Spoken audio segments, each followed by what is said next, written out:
ప్రభునందు నాకు అత్యంత ప్రియమైనటువంటి వాళ్ళారా, మన ప్రభువును రక్షకుడైనటువంటి యేసుక్రీస్తు వారి యొక్క శుభనామములో మీ అందరికీ నా హృదయపూర్వకమైన శుభములు వందనములు తెలియజేస్తున్నాను. ఈ దినం పునరుద్ధానపు దినం ఉదయకాలం దేవుని వాక్యాన్ని ధ్యానం చేసుకుందాం. ఈరోజు వాక్య ధ్యానం కొరకు మనం తీసుకున్నటువంటి లేఖన భాగము సంఖ్యాకాండము 6వ అధ్యాయము 24, 25, 26 వచనాలు చదువుకుందాం. యెహోవా నిన్ను ఆశీర్వదించి నిన్ను కాపాడును గాక. యెహోవా నీకు తన సన్నిధిని ప్రకాశింపచేసి నిన్ను కరుణించును గాక. యెహోవా నీ మీద తన సన్నిధి కాంతి ఉదయింపజేసి నీకు సమాధానము కలుగజేయును గాక. దేవుని నామమునకు మహిమ కలుగును గాక. ఇక్కడ దేవుడు మంచి ఆశీర్వచనాలు ఉదయకాల సమయంలో మనకు అనుగ్రహించి ఉన్నాడు. యెహోవా నిన్ను ఆశీర్వదించును గాక, నేను కాపాడును గాక అని పదే పదే ప్రకటిస్తున్నట్టుగా మనం చూస్తున్నాము.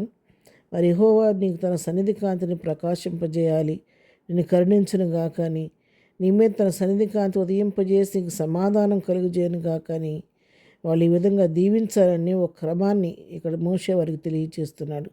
అట్లు వారు ఇశ్రాయేలుల మీద నా నామమును ఉచ్చరించడం వలన నేను వారిని ఆశీర్వదించెదను.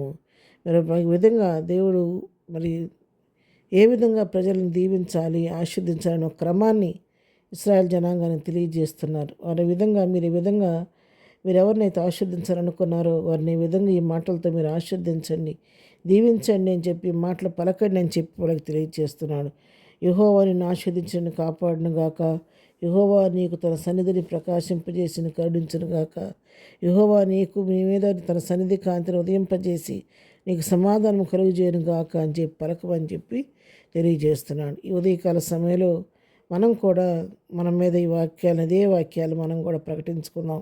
మన వ్యక్తిగత జీవితాల మీద, అదేవిధంగా మీరు ఎవరిని ఆశీర్వదించాలనుకుంటున్నారో వారి మీద కూడా ఈ వచనాన్ని మీరు పలకండి.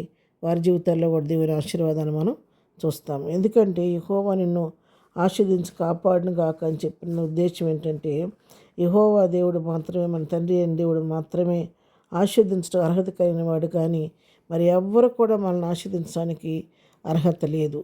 ఒక పని జరిగించాలి అంటే ఆ పని చేయడానికి కావలసిన సామర్థ్యం ఆ వ్యక్తిలో ఉంటేనే ఆ పని చేయగలుగుతాడు. మన స్కూల్కి వెళ్తున్నామంటే మనం చదువుకుంటాం, కానీ దాన్ని చక్కగా చదివినటువంటి సబ్జెక్ట్ని విశదపరిచి చక్కగా వివరించి చెప్పే మంచి టీచర్స్ మనకు కావాలి, గైడ్ చేసేవాళ్ళు కావాలి. వాళ్ళే అజ్ఞానులుగా ఉంటే మనకు వాళ్ళు బోధించలేరు. వాళ్ళు జ్ఞానం కలిగిన వారు ఉంటే వారి చేతి కింద స్టూడెంట్స్ని చక్కగా ఎంతో మంచిగా మంచి స్టూడెంట్స్కి వాళ్ళు తీర్చిదిద్దుతారనమాట. ఆ విధంగా నేను మరొకవేళ మనకు అవసరం వచ్చి అప్పడగాల్సి వస్తే ఎవరి దగ్గరికి అడుగుతాము? మనకంటే పేదవాళ్ళ దగ్గరికి వెళ్ళి అడిగితే మనకు అప్పు పుట్టదు. కానీ ఎవరి దగ్గరికి వెళ్తాము? ఎవరి దగ్గర ధనం ఉందో, ధాన్యం ఉందో, ఎవరైతే ఐశ్వర్యవంతులుగా ఉంటారో వాళ్ళ దగ్గరికి వెళ్ళి మన పరిస్థితిని బట్టి అడిగి కొంత రొక్కం తెచ్చుకొని తిరిగి తీర్చుకుంటూ ఉంటాం. అంటే ఏంటి?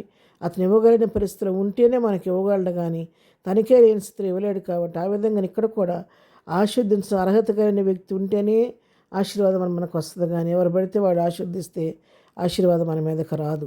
దాన్ని ఆశీర్వదించిన అర్హత కలిగిన వ్యక్తి కావాలి. అది అర్హత ఎవరికి ఉందంటే, నీ కొరకు నా కొరకు శ్రీలో రక్తం కార్చి బలి అయిపోయి తిరిగి లేచి పునరుద్ధరణ తండ్రి కుడి పార్శ్వంలో కూర్చున్న మన దేవునికి మాత్రమే అటు అర్హత ఉంది. కాబట్టి ఆయన ఆశీర్దిస్తే మనం ఆశీర్దించబడతాం. అందుకే మన అబ్రహాంతో చెప్తున్నాడు దేవుడు ఆదికాండం 12వ అధ్యాయంలో, నేను గొప్ప జనముగా చేసి నిన్ను ఆశీర్వదించి నీ నామమును గొప్ప చేయుదును, నీవు ఆశీర్వాదముగా నుందువు, నేను ఆశీర్వదించు వారిని ఆశీర్వదించదును. చూసావా, ఇక్కడ అబ్రహామును పిలిచి నేను తను ఆశీర్వదిస్తున్నాడు, నువ్వు గొప్ప జనంగా ఉంటావు అని చెప్తున్నాడు. ఆ వాగ్దానం అబ్రహాం జీవితంలో నెరవేరింది.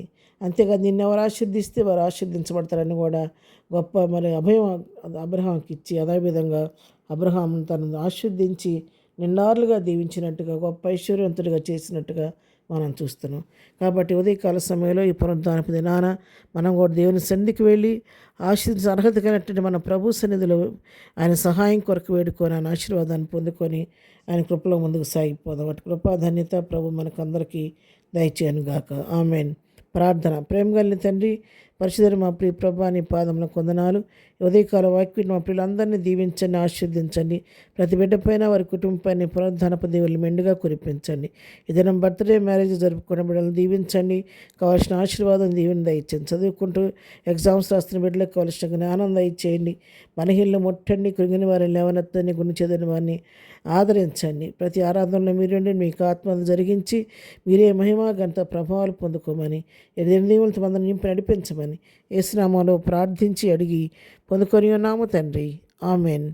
ప్రభు కృప సదాకాలము మనందరికీ తోడయుండి నడిపించును గాక. ఆమెన్.